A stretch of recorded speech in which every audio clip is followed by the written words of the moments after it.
Killing Them Softly. Mobs, hitmen, and Brad Pitt. Killing Them Softly is about these two guys that rob this underground gambling ring and the after effects of them taking this action, which include being hunted by a hitman. For the most part, the movie is a solid crime drama. It understands its characters' motivations. All the actors are very good. Brad Pitt is this jaded hitman who's just cynical about everything. He's great. Of course he's great. He's cynical Brad Pitt. Scoot McNairy as one of the guys who robs the game was fantastic. I understood everything about him. He perfectly portrayed all the fear and tension that would go on inside the mind of a guy like this. James Gandolfini as this has-been hitman. He was great.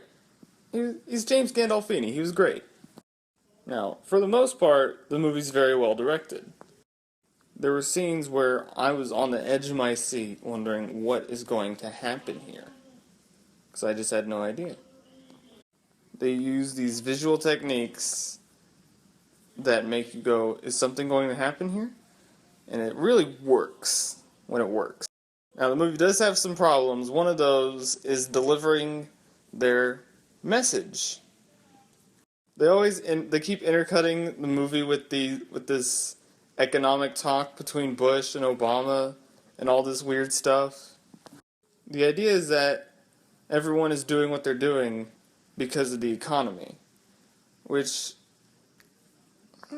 they really just didn't quite integrate that into the story as well as I would have wanted them to. Now, visually, there are a couple scenes that differ drastically from the rest of the movie. Because the movie is a straightforward crime drama, and most of the time it's directed that way. But at one point, this guy's getting beat up, and it looks like it's directed like a Bourne movie for some reason. It's just shaky cam, it's weird. It was a very jarring cut, to say the least. I don't know if they just screwed up the choreography so they had to do it that way, but it was weird.